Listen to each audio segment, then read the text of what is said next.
So we've got some very exciting news today that I genuinely did not expect. ShiftUp just dropped the first look at Stellar Blade's upcoming Nikke DLC, and so much more ambitious than I even imagined. You know, instead of simply shooting gallery that like kind of what we've got in Nier Automata Christmas update, it's just basically a full-blown Nikke mini-game built right into the Stellar Blade itself. Now, seeing the real Nikke style enemies, mid-match weapon swaps, and even new shops run by Volt, Nikke's loyal carrying companion basically. You know, I want to start at the top. The DLC trailer opens up on a dusty battlefield where Eve and her team encounters brand new, kind of like a biomechanical foes straight out of the Nikke universe. Now, they aren't just palette swaps. They've been redesigned from the ground up to fit Stellar Blade's combat flow. You know, at one point you'll fight side by side with Scarlet, and one of the Nikke's operatives actually. Now, she steps in not as a villain by the looks of things, but as more of a fellow swordswoman looking for a friendly spar. Now, watching her block and parry Eve's attacks was quite a highlight for me, because normally we're the ones on defense. Her boss fights looks quite intense, with wide area of effect strikes, attack patterns you'll have to dodge and counter. You know, beating Scarlet apparently nets you her full costume, a new hairstyle, and even her sort of like a theme music as a victory tone. Now, well, of course, there's a lot of fan service in play here, with so many costumes that you can expect within this DLC. You know, there's just this Volt shop as well, a traveling merchant stall that appears in the wasteland and deserts. Well, if you have already explored, you'd know what I'm talking about in terms of these places. And Volt offers kinda at least like 6 Nikke themed outfits from Rappi, Alice, Annis, Dorothy, and Modernia for purchase within the game currency. Now, you saw those skins in the trailer, the playful kind of looking hat, the bunny costume, twin tail as well, and all of this looks fantastic in Stellar Blade. On top of that as well, there's a new collectible items you can fish for, like for example a hat and also a canteen from Nikke. I wouldn't be surprised if some of the tie back to a DLC news story beats or a hidden quest as well that we're not familiar yet, or at least do not know of yet.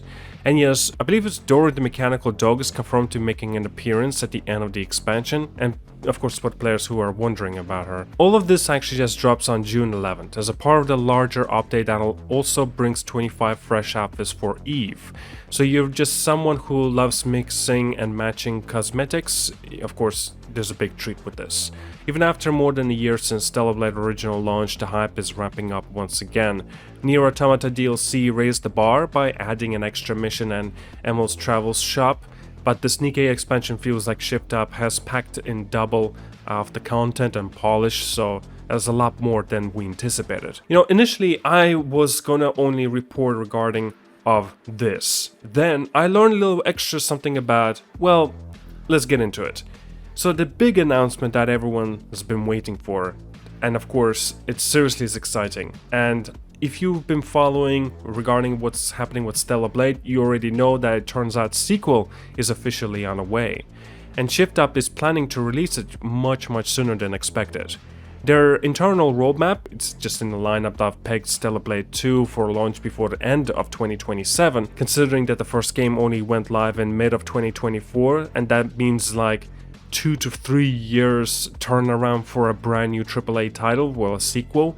In an industry where sequels often take 5 to 6 even extra years, it's quite fast. So why does this kind of matter? Stellar Blade also stood out thanks to its mix of fast-paced combos, combat, and a moody post-apocalyptic world overrun by biomechanical invaders. But beyond the gameplay, ShiftUp struck a smart deal with Sony. So Shuhei Yoshida personally visited their Seoul studio to secure a PlayStation console exclusive agreement without folding the team into Sony's first-party umbrella. This let PlayStation Studios lend marketing support while ShiftUp stayed independent. So of course we know that Stellar Blade will be coming on PC, right? And also I believe it was already confirmed that Steam Deck is also going to be compatible. And once the PC release hits, modders will no doubt jump in it with the texture overhauls, the quality of life tweaks, and the community-driven content not only extends the game's lifespan but also generates free marketing as fans share their mods online. And yeah, you can imagine how insane these mods are gonna get, especially knowing what Stellar Blade is. This is gonna be interesting to see what people are gonna create and how far they're gonna take it. Oh, actually, there's a little bit of a chatter. I'm not sure if this is actually, we can take this Switch 2 port, maybe? Since the game already seems to handle the Steam Deck, adapting the controls, themes, and performance to Nintendo's next-gen console might not be a stretch. You know, Sony typically avoids Xbox platforms, but, you know, they're shown some willingness to bring exclusives to Nintendo. Of course, remember like Freedom Wars on Switch and Horizon Adventures? If Stellar Blade proves its worth beyond PlayStation 5, a Switch 2 version could be on the table. Okay, so even though all these platforms is a possibility, now we do know it's going to be coming on PC nevertheless. The Switch, well, that's a question. But what makes this interesting as well, what are the possibilities of future DLCs? Perhaps we could see Helldivers 2 armor set dropped into Stellar Blade, or other way around. Now imagine equipping your Nova 6 suit from Eve's photomail sword design, and perhaps Tifa crossover from Final Fantasy. Man, that could be interesting. Square Enix already knows how to milk those collaborations, and Stellar Blade art style would make a quest character look quite amazing in game. All of this, the quick sequel turnaround is perhaps the single most impressive part about it. And AAA studios often put out sequels, like mentioned, 5 to 7 years of the cycle. Naughty Dog's next big release won't arrive until around 2027 at the earliest. ShiftUp, by contrast, is aiming for a fresh chapter within 3 years of their debut. You know, that just suggests they build the original with long-term plans in mind. The core engine, narrative backbone, the asset pipeline, and are already in place, so they can focus on expanding the story, refining the mechanics, and delivering new gameplay systems without starting from scratch. So what makes this interesting is what can we expect from Stellar Blade 2? We can definitely expect new places, we can expect some new runes, some new bosses, yes. A sequel could dive deeper into submerged cityscapes. Think maybe sunken skyscrapers and introduce new enemies, factions, and unique combat styles. We might get maybe an online co-op missions against towering boss creatures or seasonal time challenges and keep the veterans coming back. And with PlayStation's backing, there could be a PS Plus exclusive rewards or time-limited events that tie into the main narrative. Of course, nothing is guaranteed. ShiftUp has another project in works, and it's perhaps rumored to be a cross-platform open-world title codenamed Project Witches.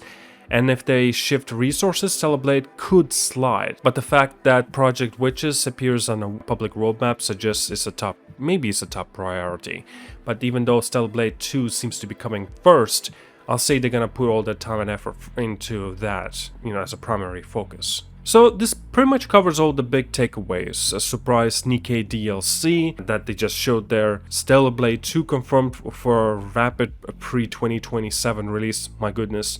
And multi-platform plans on the horizon, and endless crossover possibilities, and also the upcoming Project Witches. Now let me know what you think in the comments, and also do tell me which Nikke outfit you're most interested in wearing while playing Stellar Blade. What would you like to see in the sequels as well, and which crossover would blow your mind, especially like mentioned maybe Tifa will be making an appearance here, perhaps something to do with Helldivers 2. Nevertheless, it's interesting to have this sort of a discussion. At that, thank you so much for watching, like and subscribe. See you guys all, and have a wonderful day.